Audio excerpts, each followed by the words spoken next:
What's next? 6. And 6 I actually got right, but I just guessed completely. Let's see. Line P, which is not shown, is perpendicular to line Q. Which of the following equations could represent line P? Okay. Real quick, Maddie, what does it mean when two lines are perpendicular? I think it means this now, but in the moment I thought it meant crossed. But now I think it means they go like next to each other. I think you were right the first time. Okay, so they cross like that. Yeah, they cross, and specifically, how do they cross? I don't know that. Oh, maybe on the y intercept or the x intercept? Well, that's a good guess, and that could happen. That's not out of the question, but specifically perpendicular means that they intersect at a right angle. So we're gonna have 90 degrees where they cross. Okay. So with perpendicular, just so we're clear, perpendicular. I don't know how to spell it either. So if I told you that this line here, we'll call this y. If I told you that this had a slope of 2,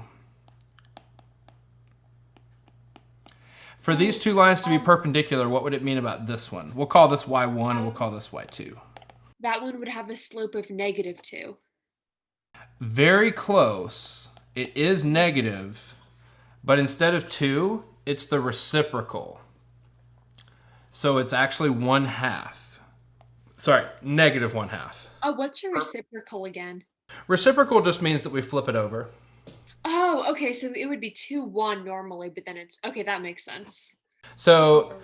yeah, just to wrap up, perpendicular means that we intersect at a 90-degree angle, which dictates that the slopes must be opposite reciprocals of one another. Opposite reciprocals.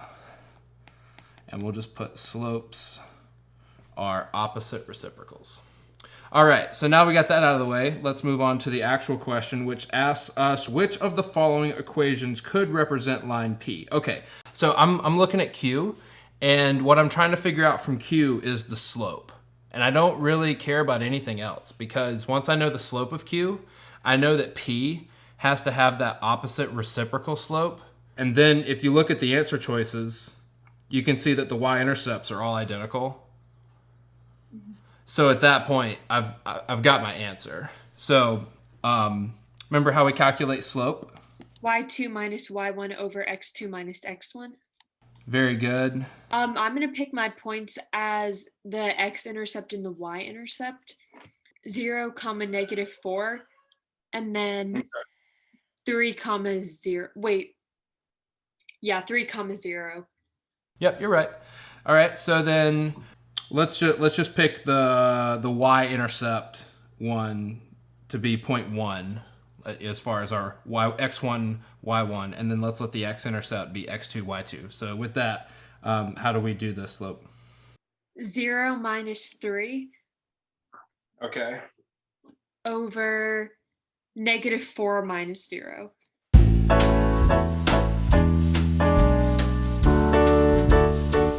This is obviously the most important step because this is where our slope comes from and thus where the answer comes from.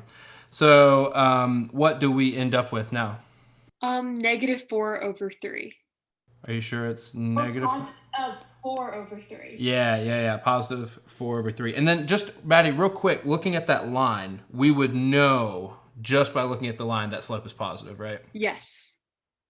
So now we know the slope, and I think we can say with confidence that it's answer D. No, not D. Not D. This is the slope of our line Q, right? Yes. Okay, So it so would then be -3/4, right? Would it be negative because it would switch? correct. Okay. Yep. So answer B. answer B. Very good. All right. Almost missed that one on the quick the quick answer. And I guarantee you people put D. I guarantee you they just rush through and do that. The SAT is like straddling the line between rushing through a question and actually getting it confidently right.